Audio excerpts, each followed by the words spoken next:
नमस्कार दोस्तों, स्वागत है आप सभी लोगों का Sonu study classes YouTube channel में। दोस्तों मैं आप लोगों को एनसीईआरटी बुक क्लास 12 समाजशास्त्र चैप्टर 8 सामाजिक आंदोलन पर प्रश्न उत्तर मैं आप लोगों को इस वीडियो में बताऊंगा।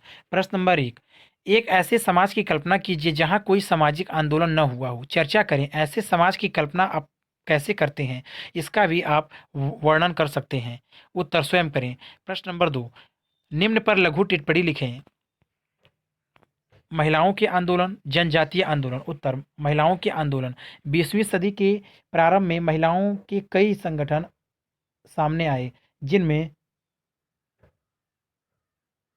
वीपेस India association, WIA 1917, all India women's women conference AIWC 1926, national council of women in India NCWI 1925 शामिल है। हालांकि इनमें से कई की शुरुआत सीमित कार्य क्षेत्र में हुई, तथापि इनका कार्यक्षेत्र समय के साथ एक विस- विस्तृत हुआ। ऐसा अक्सर माना जाता है कि केवल मध्यम वर्ग ही शिक्षित महिलाएं ही इस प्रकार के आंदोलनों में शारिक होती हैं, किंतु संघर्ष का एक भाग महिलाओं की सहभागिता में विस्मित इतिहास को याद करना रहा है। औपनिवेशिक काल में जनजातीय तथा ग्रामीण क्षेत्रों में प्रारंभ होने वाले संघर्षों तथा क्रांतियों में महिलाओं ने पुरुषों के साथ भाग लिया। अंत एवं न केवल शहरी महिलाओं ने बल्कि ग्रामीण तथा जनजातीय क्षेत्रों की महिलाएं ने भी महिलाओं के जनशक्तिकरण वाले राजनीतिक आंदोलनों में बढ़ चढ़कर हिस्सा लिया। 1970 के दशक के मध्य में भारत में महिला आंदोलन का दूसरा चरण प्रारंभ हुआ। उस काल में स्वायत्त महिला आंदोलन में वृद्धि हुई। उनका अर्थ यह हुआ कि इस प्रकार के महिलाएं आंदोलन राजनीतिक दलों अथवा उस प्रकार के महिलाएं संगठन जिनके राजनीतिक दलों से संबंध थे स्वतंत्र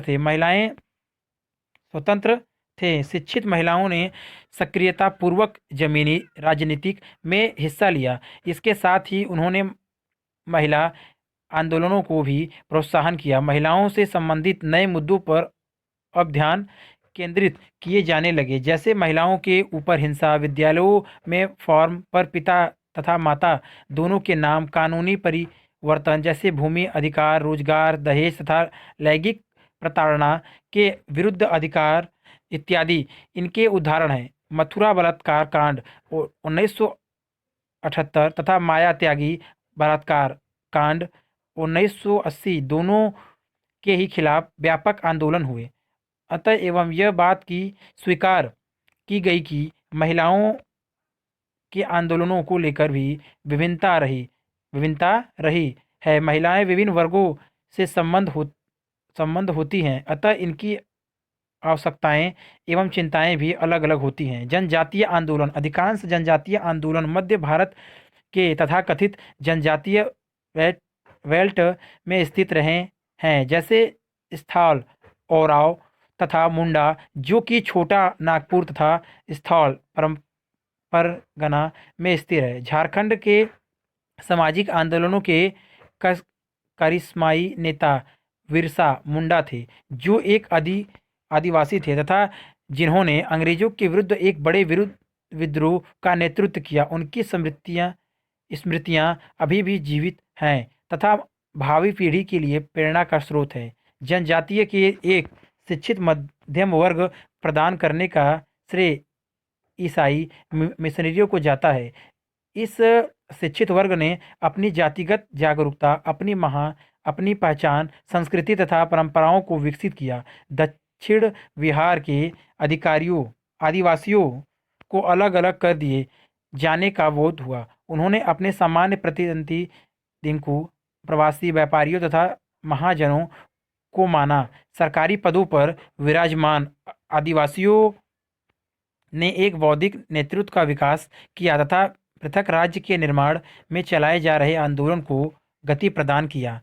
झारखंड के आंदोलनकारियों के प्रमुख मुद्दे थे सिंचाई परियोजनाओं के लिए भूमि का अधिग्रहण, सर्वेक्षण तथा पुनर्वास की कार्यवाही, बंद कर दिए गए कैंप आदि ऋणों की उगाही, लगान तथा सहकारी ऋणों का संग्रह, वन उत्पादों का राष्ट्रीयकरण इत्यादि। जहाँ तक पूर्वोत्तर राज्यों के आदिवासियों की बात है, उनके प्रमुख मुद्दे थे। अपने क्षेत्र में पृथक जनजातीय पहचान, जनजातियों की पारंपरिक स्वायत्तता प्रदान करने की मांग इत्यादि। किसी कारणवश के कारण यह जनजातीय भारत की मुख्य धारा से पृथक रह गई।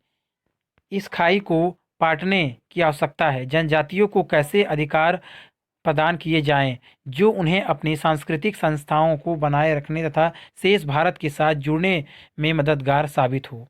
वनों की जमीन वनों की जमीन के खोने से जनजातियों के गुस्से का निराकरण किया जाए।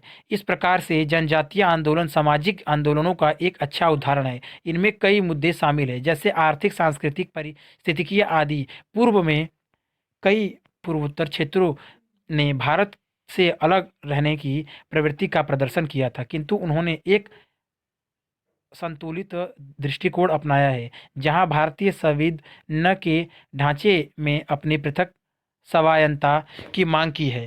प्रश्न नंबर 3, भारत में पुराने तथा नए सामाजिक आंदोलनों के बीच अंतर करना कठिन है, चर्चा कीजिए। उत्तर: पुराने सामाजिक आंदोलन वर्ग आधारित अपने अधिकारों की लड़ाई के लिए एकजुट, उपनिवेशवाद के विरोध में आंदोलन, राष्ट्रवादी आंदोलन तथा एक राष्ट्र के रूप में लोगों का एकजुट होना, जैसे स्वतंत्रता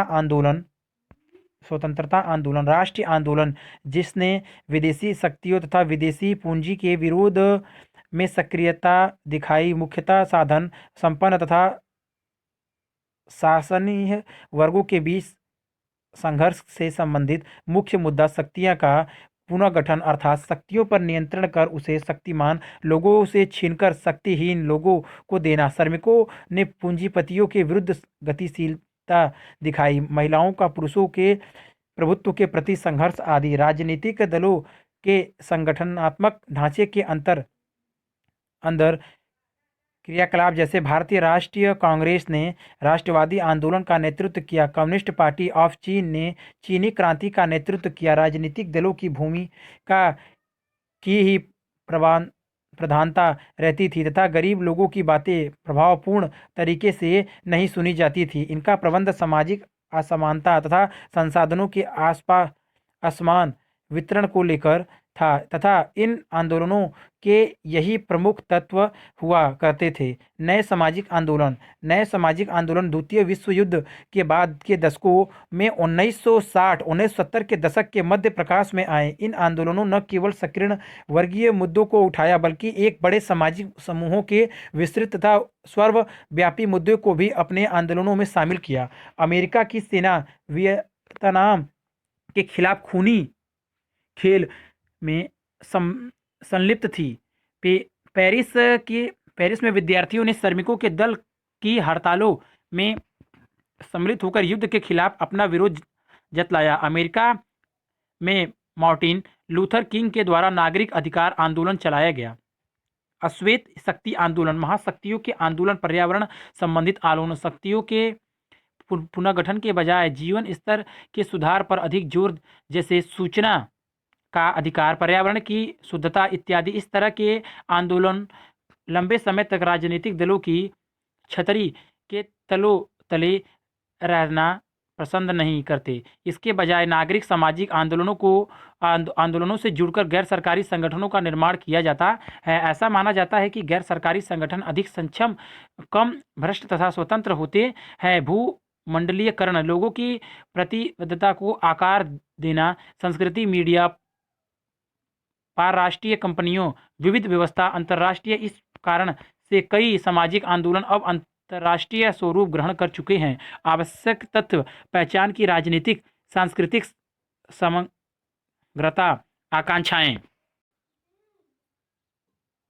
प्रश्न नंबर 4, पर्यावरणीय आंदोलन प्राय आर्थिक एवं पहचान के मुद्दे को भी साथ लेकर चलते हैं।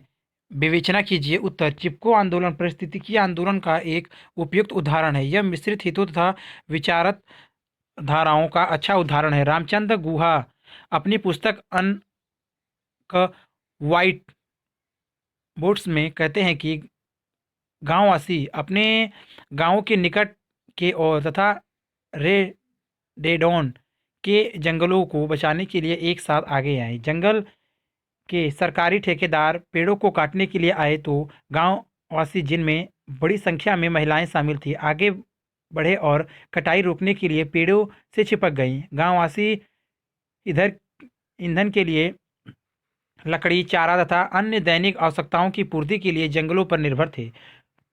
उसने गरीब गांववासियों की आजीविका की आवश्यकताओं तथा राजस्व कमाने की सरकार की इच्छा के बीच एक संघर्ष उत्पन्न कर दिया। चिपको आंदोलन ने पारिस्थितिकीय संतुलन के मुद्दे को गंभीरतापूर्वक उठाया। जंगलों को काटा जाना वातावरण के